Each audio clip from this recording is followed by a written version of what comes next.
Greetings, everyone. My name is Christy Angel. I am the co-president of the Citywide Council for District 75. I want to thank you for giving your time today because I know as District 75 parents, our time is limited. And with that, we do have Molly Sinak here from CIDNY and her different partners that may be able to jump in as we discuss the NYC and New York State education budget briefings. As you may or may not know, there are a lot of changes and a lot of deadlines that are happening. There's $350 million at stake. There are items that have never been adjusted in about 15 years that we need voices on. And the bigger voices that we have means that they're you, they're me.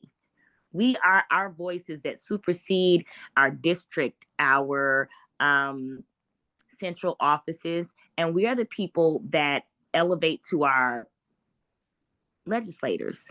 So we are here today to learn how to lobby appropriately, to know the information that we need to make the changes with our voices that we can. With that being said, Molly, thank you so much for being here today. Thank you for allowing this recording to be present on YouTube and social media and to live in posterity for people and parents and caregivers to know how we can functionally make an effective change. Guys, we can talk about this all day, but if we don't move to affect laws, it doesn't matter. So today is a space where we get to figure out how we can make change. And with that being said, I will pass it over to Molly to further move us into a space of education. Thank you so much, Molly.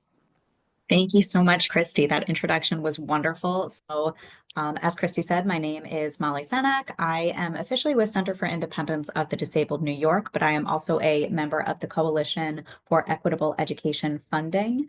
We're going to be giving a presentation today on both the city budget and the state budget. It is going to be a lot of information, but we hope that we will be able to explain it in a way where it makes sense.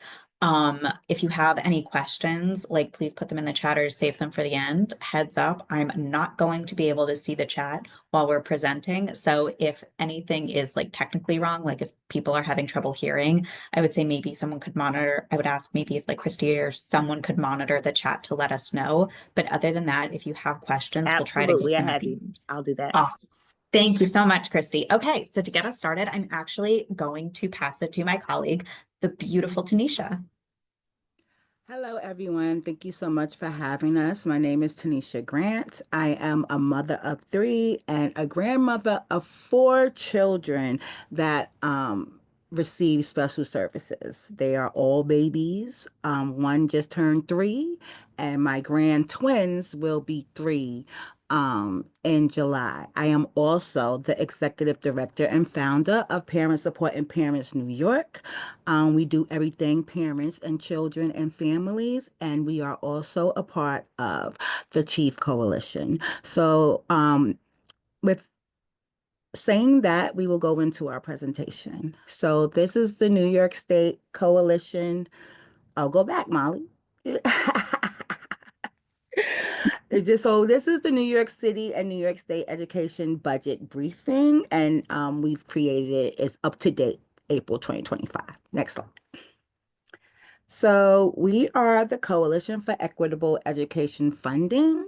We have over 100 education groups and advocates, education advocates that contribute to this coalition. Next slide. So last year, many important education programs were at risk. The ending of 2024 because they were funded with expiring federal stimulus funds and expiring city funds, the federal funds that came from COVID-19. The city continued funding for many key education programs that were at risk of ending. Some programs were continued using 1-year city funding, meaning the funding would expire in June 2025 unless extended. Other programs were continued long-term using state foundation aid formula funding. Slide. So the city budget. Next slide. But So these are the programs that was continued through the 1 year city dollars. Them programs included early childhood education, things like 3K, preschool special education classes, extended day seats, outreach, summer programming, arts programming, community schools, learning to work, restorative justice programs, teacher recruitment, mental health continuum, immigrant family communications and outreach, high impact tutoring, and student success centers, like vital things. The mayor's preliminary budget extended funding for two of them for 1 more year. So in his initial budget, it was only funding for summer program and learning to work, and it was only for 1 year. So in April, the mayor announced long-term funding for 3K and pre-K special education classes. So as you see highlighted there, which means the following programs are once again at risk of significant cuts at the end of June. So we're talking about the early childhood education, the extended day seats. We need about 25 million.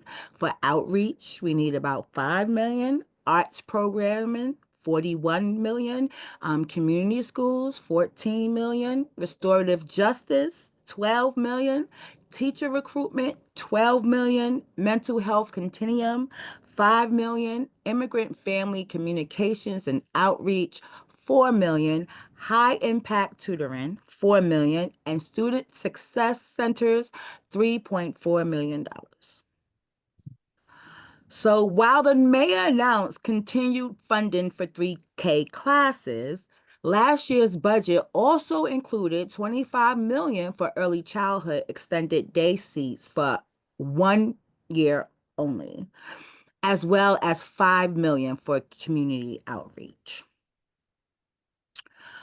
School partners with community-based organizations to provide students and their families with comprehensive wraparound services like after-school programs, medical and dental care, and adult education classes.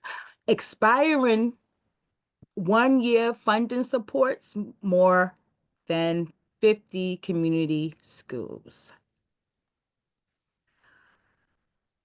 Restorative Justice Program, $12 million. This program allows more schools to use alternatives to suspensions. We know that Black and brown children are suspended at an exceedingly high rate. And this keeps our students in the classroom while helping them build and repair relationships, which is very important for, things like social and emotional learning. 1 year funding represents the majority of the city's investments in restorative justice practices. We want our children to learn how to, deal with their issues in a healthy way.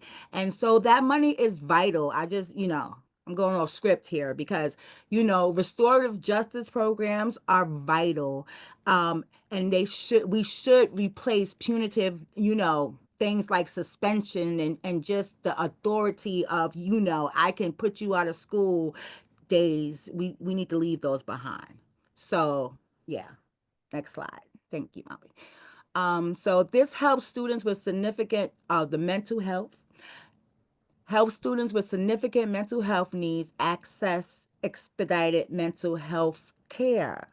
Currently serving thousands of students at 50 high-need schools, but funding will expire in June.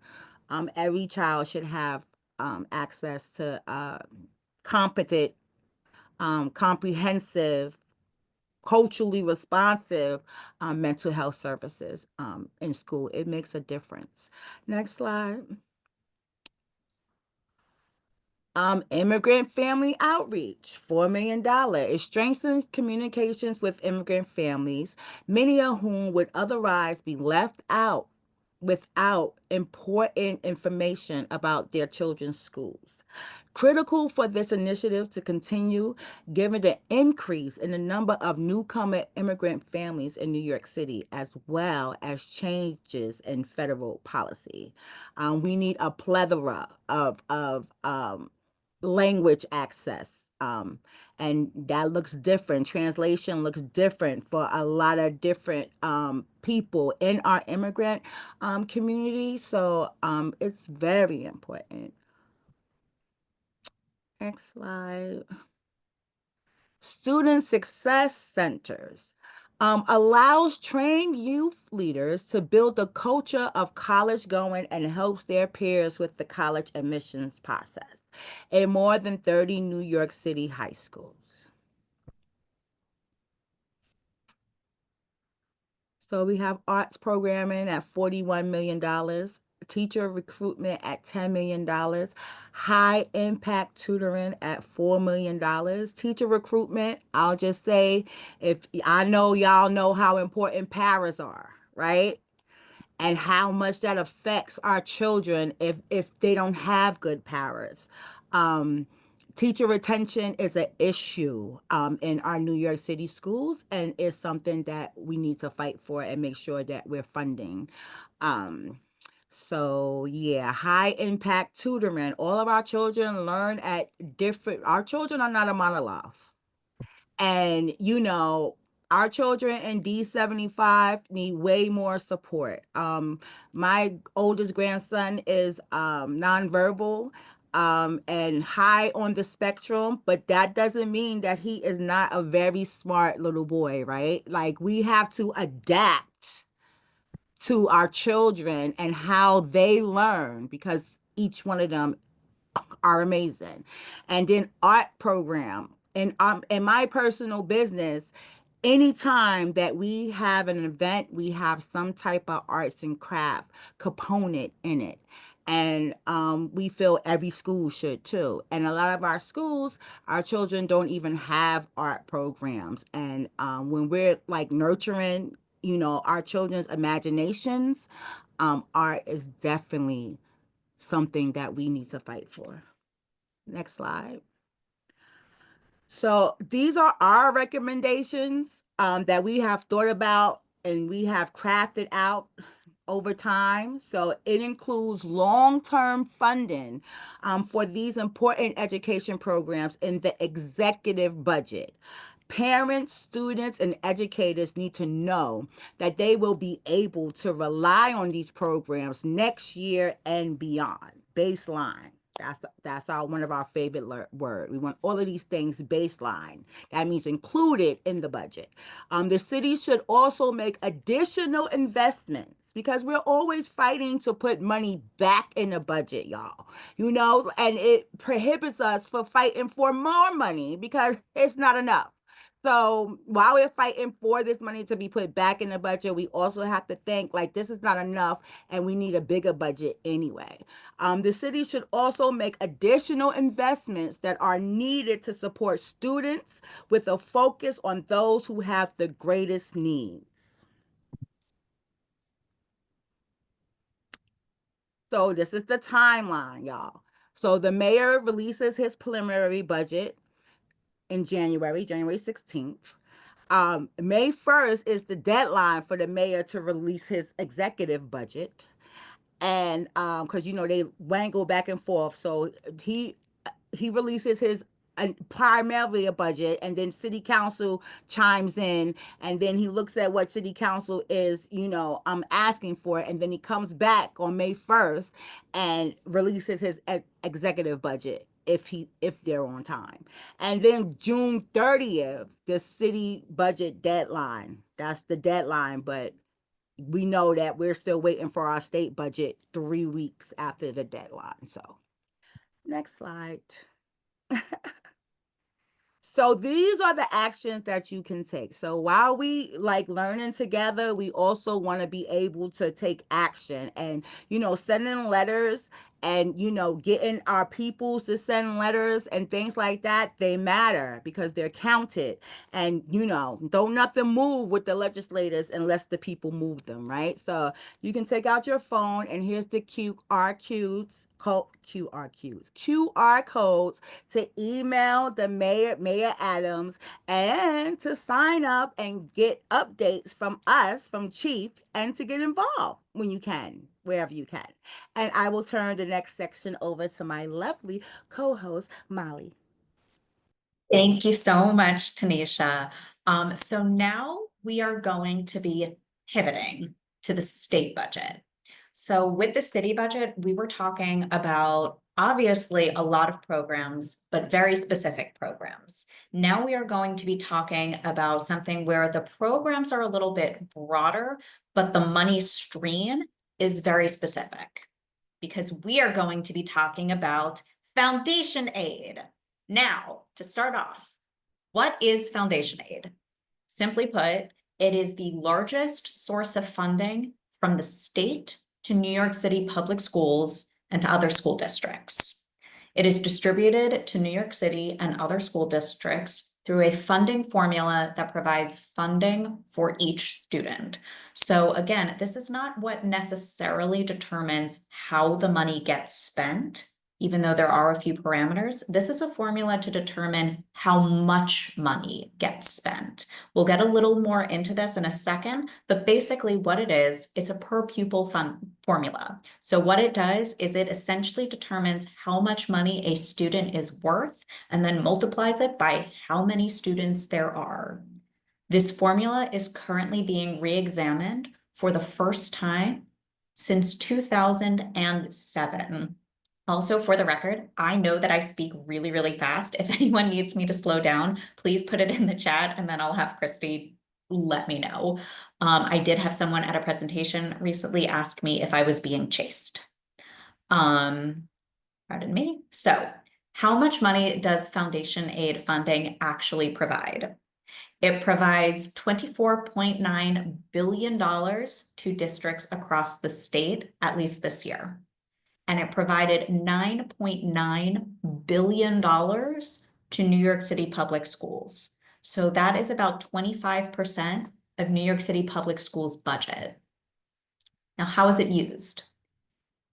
New York City public schools use the funding in many ways, including school budgets and education programs. So as Tanisha said in the very beginning, a lot of the programs that we were fighting to keep were either paid for by the city budget or through foundation aid. And all of the fundings that were baselined, as Tanisha said, word of the hour, word of the day, word of the year, word forever, all of the programs that were baselined in the city budget counted on their dollars coming through foundation aid.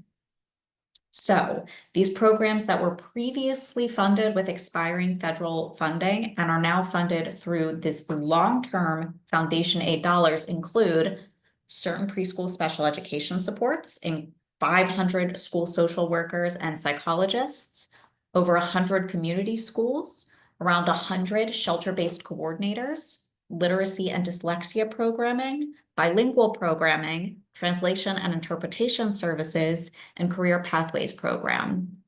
So just to be clear, I do not think that anybody is currently looking at our schools going, I think we have plenty of school social workers. I really don't think we need any more.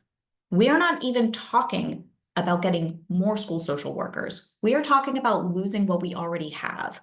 Nobody is saying that these programs are perfect. We are saying that unless this funding is continued and increased, it's going to get worse because we are going to lose these things or they are going to get rolled back.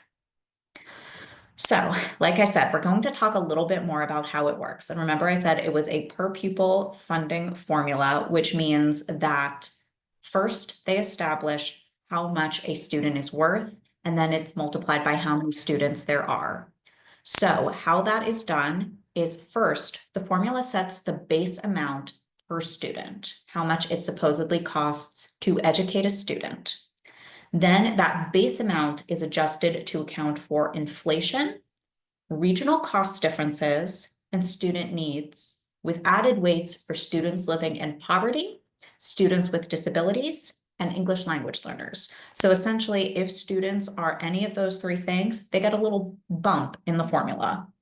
New York State then determines what a district's minimum local contribution is, and then that amount is subtracted. So how did we get here? I'm not going to go through every single one of these numbers because there are a lot, but the big ones that you need to see are, this started in 1993. So we have been fighting for this for quite a long time. From 1993 to 2006, 2007, parents and advocates were fighting for a more equitable formula.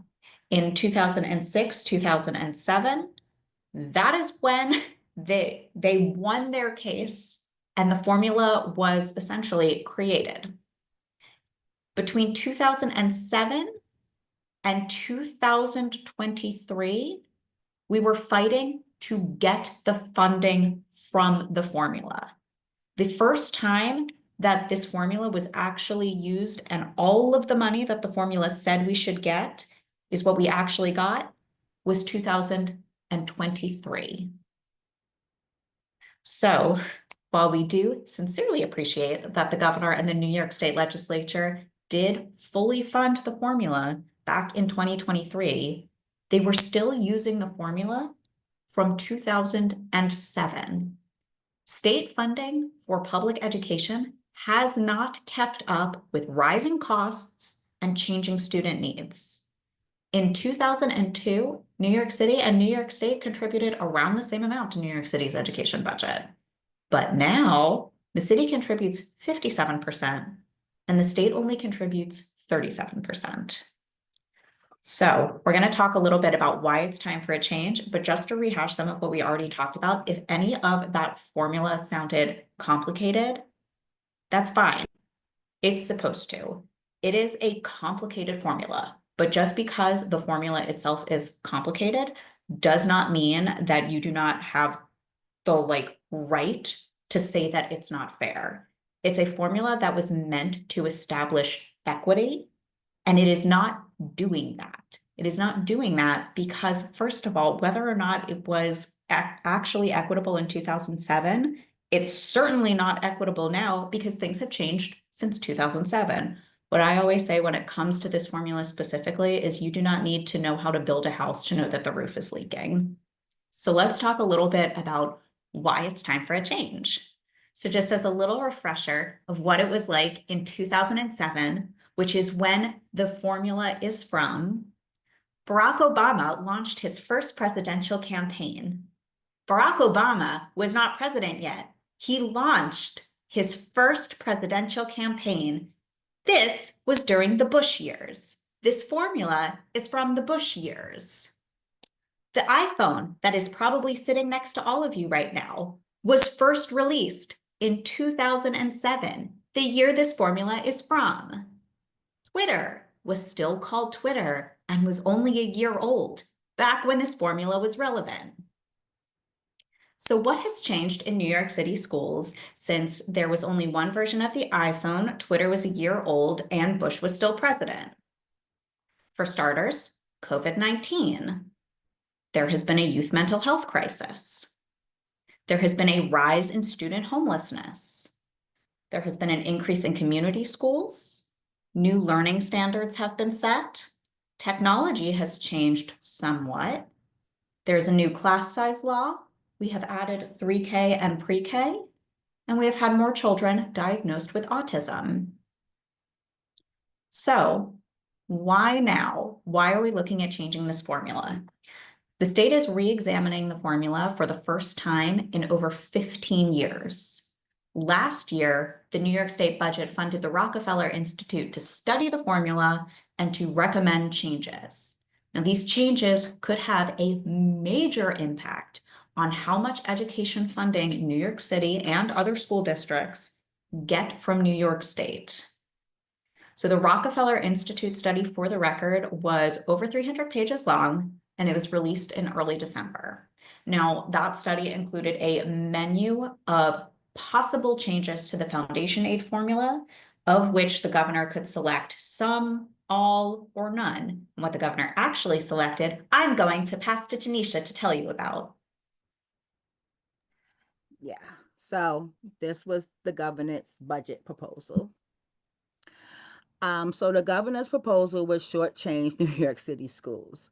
Governor Hochul proposed only a few changes to the foundation aid formula. The changes that she proposed would result in New York City schools getting nearly $350 million less than they would without these changes. So the executive budget proposal, check for a replace free reduced price lunch metric with broader measure of economy disadvantaged students. This change would bring more resources to New York City schools by better counting the number of low-income students. Red flag. Replace 2000 census data with 3-year average small area income and poverty estimates. It's called SAPE. This change would decrease funding for New York City schools. What is SAPE? It's another census measure that uses the federal poverty guidelines, currently just $32,150 for a family of 4. It makes no adjustment for local cost of living. It, as everyone on this call knows, costs more to live in New York City than I want to say any other city in the state. It includes students in public and private housing, like as one. And it's not an adequate way to measure student poverty. Next slide. So, impact on New York City schools. So, overall, New York City will see an increase in foundation aid because of other parts of the formula. But the increase will be nearly $350, $350 million less than it would be without the governor's proposal to the formula. So the impact on New York City schools. New York City schools will lose funding intended for low-income students, even though 146,000 New York City students experienced homelessness last year. 700,000 New York City students are economically disadvantaged. 44% of New York City families with children have trouble affording food in 2023. And I'm going to turn it back over to Molly, I believe. Oh, the last one. I did this one, right? I know. Okay, so more impact. New York City needs are too significant for our schools to miss out on funding. Around 50,000 newcomer immigrant students have enrolled since 2022. New state law requires New York City to lower classes, and New York City has been paying for 3K almost entirely on its own, and federal stimulus funding used to pay for key programs, staff and services, those expired in 2024. And now I turn it over to Molly. Awesome. Thank you so much, Tanisha. So now I'm going to talk a little bit about what our state leaders can do, because we don't want to come in with just a problem, but no solution. And for anybody who is thinking, well, if New York City is still going to be getting essentially an increase in foundation aid, what is the big deal if it is $350 million less? In addition to the fact that, just as a rule, we do need more funding.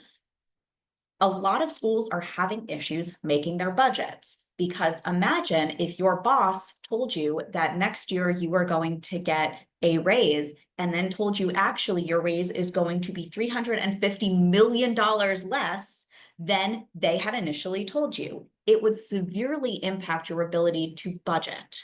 So state leaders recognize this and are proposing certain changes to ensure that New York City is not negatively impacted by changes to the foundation aid formula.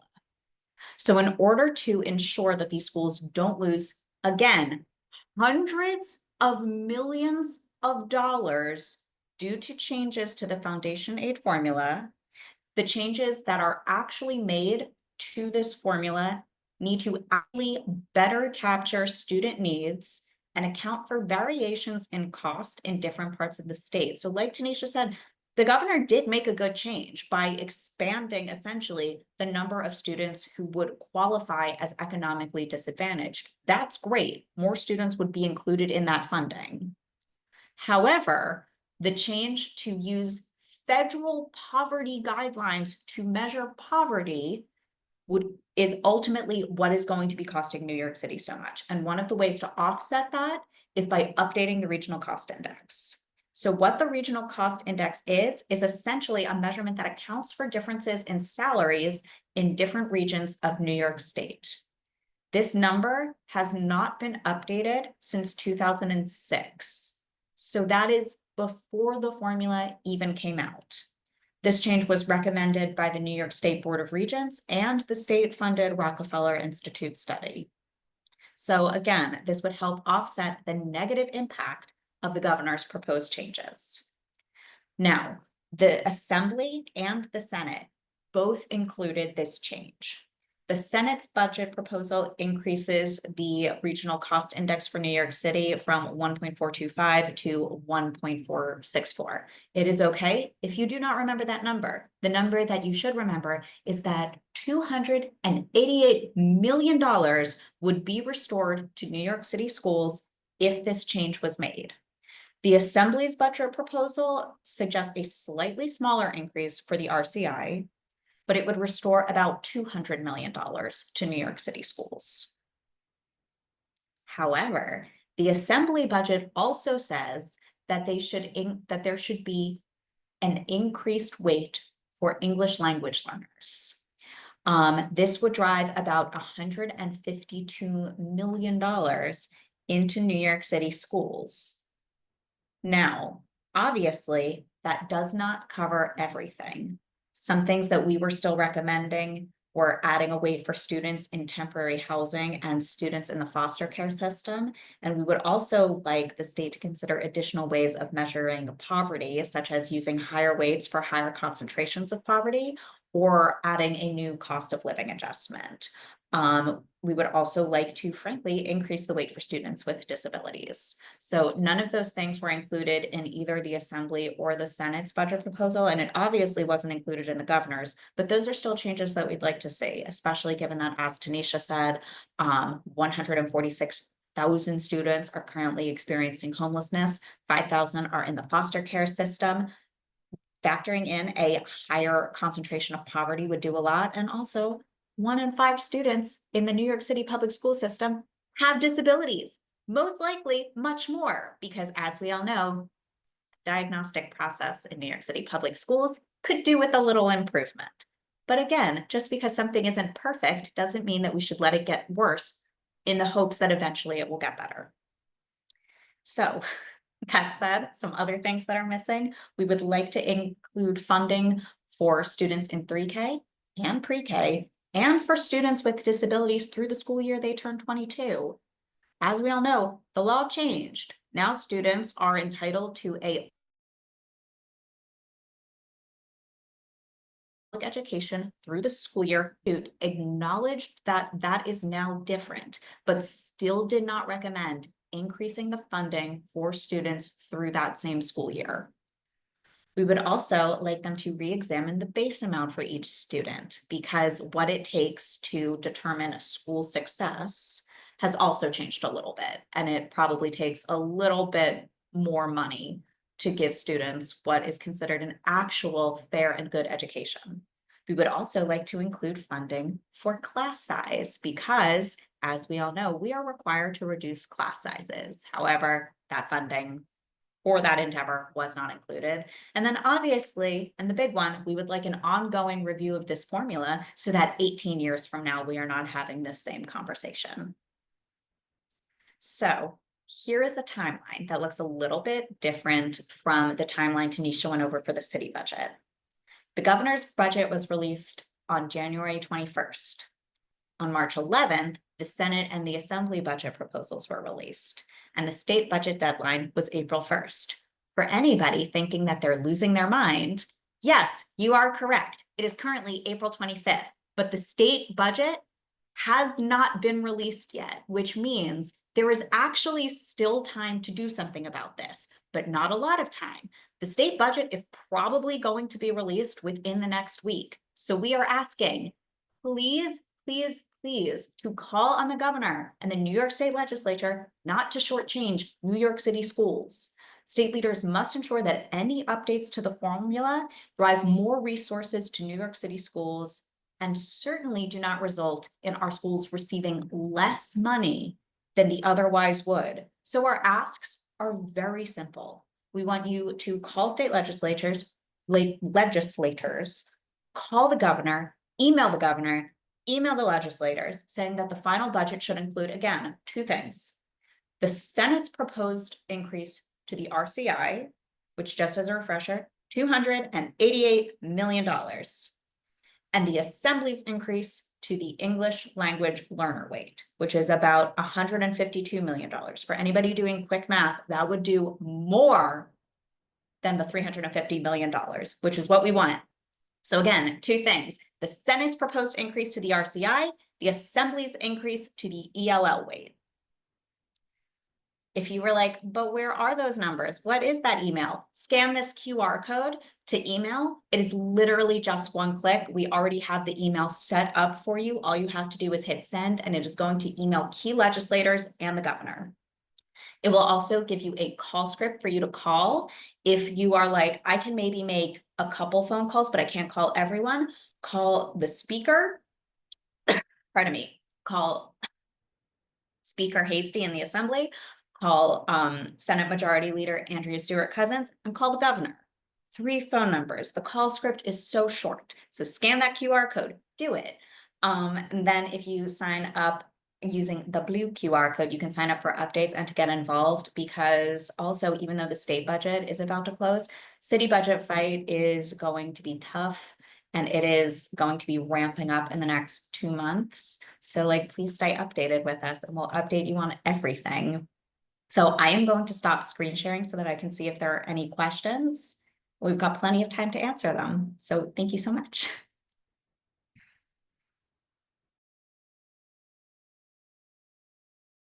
And guys, forgive my I'm looking crazy because I'm going through a day, but don't we all? Molly, thank you so much. Tanisha, thank you so much.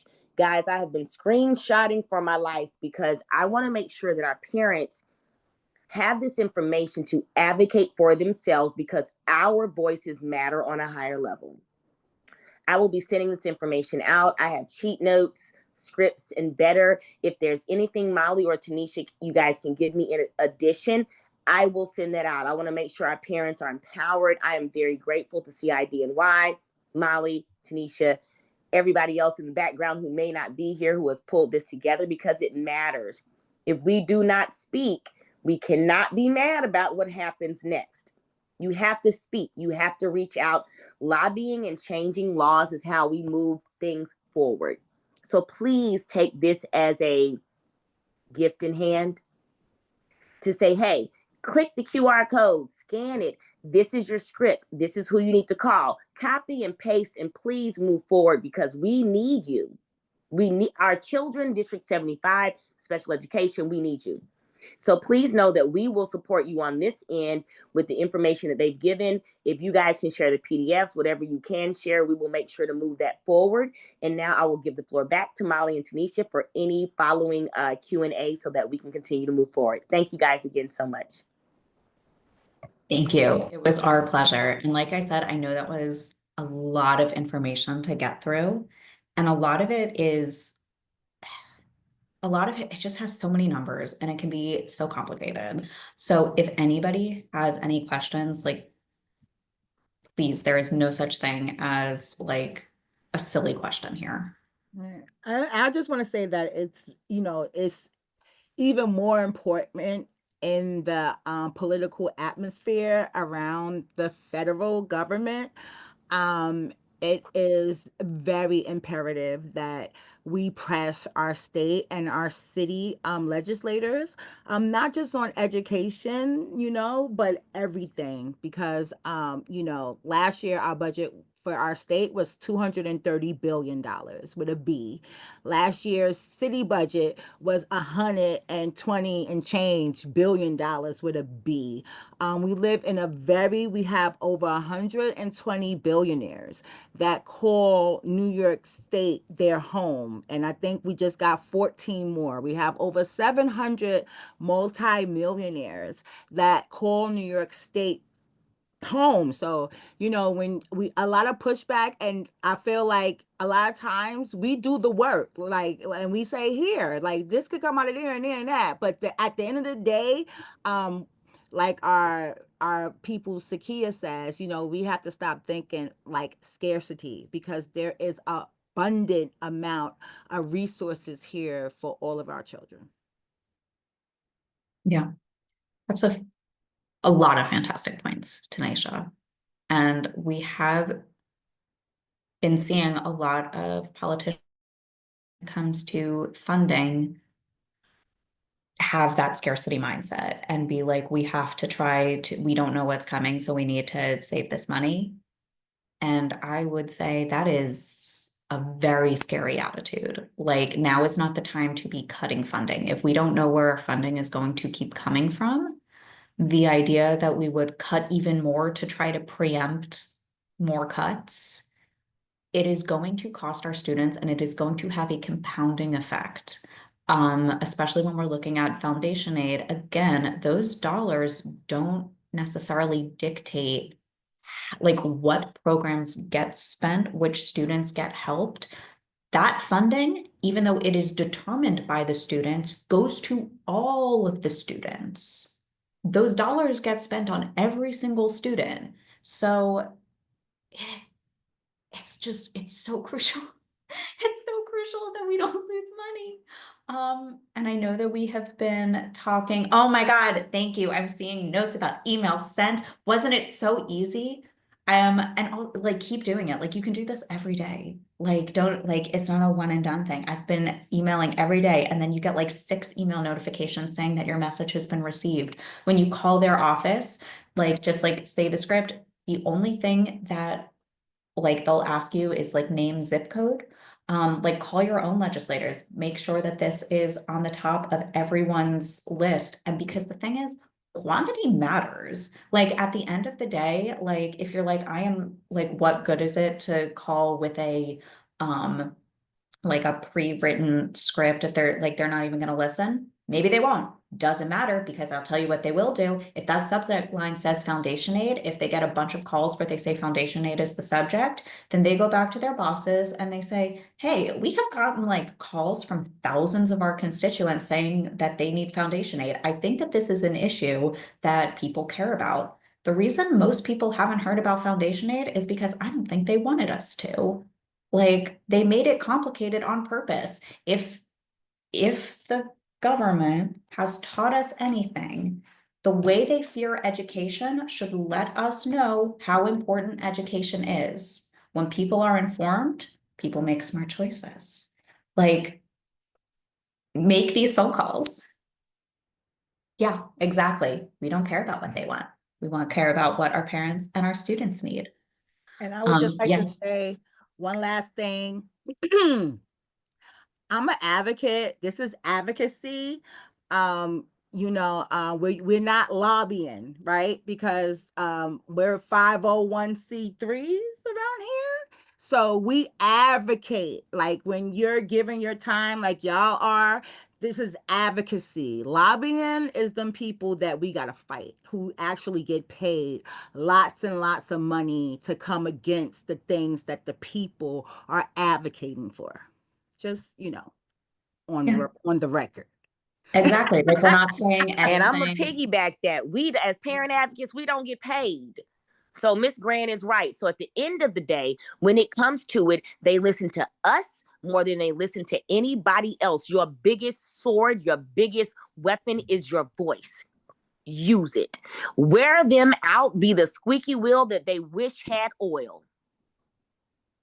And help other Exactly. people get a little bit of oil on them too. We need each one to teach one, each one to reach one. If they don't know how to advocate, they can't advocate. They have made CIDNY has made this very simple. We want to make sure that we push these simple tactics, measures, screenshots, photos, whatever you have that can be a brevity. Please look for District 75 to move this onto our social media, copy, paste, share. Yeah. We And will we make it have made easy. individual pertaining to districts, how much the districts would lose if we don't get this funding. So we can also send those as well. Everything that you have to send, I'm looking crazy on the backside, but everything that you have to send, guys, please do send. Yeah. I don't know Tanisha personally, but I know her in this work.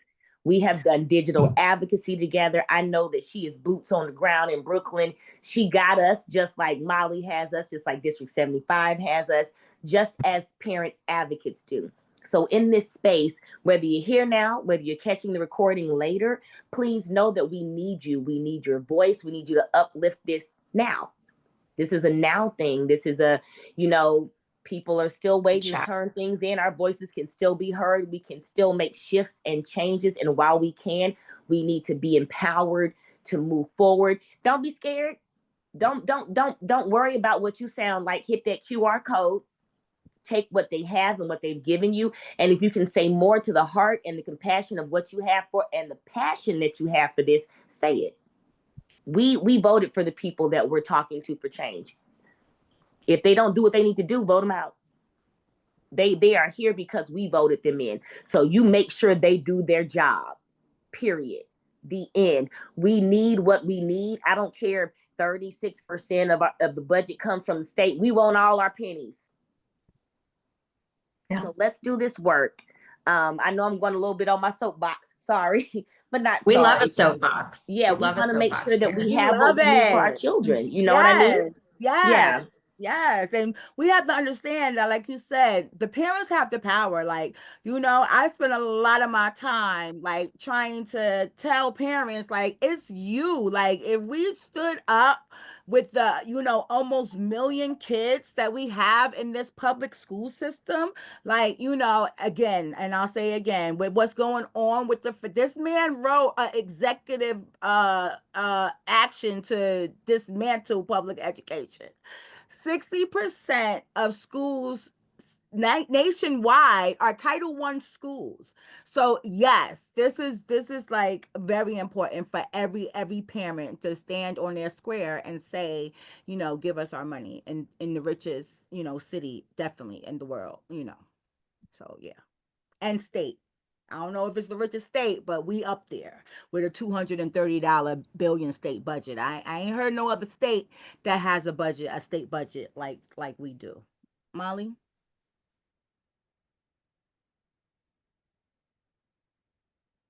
Sorry, I was responding to something in the chat. Did I miss an out loud question?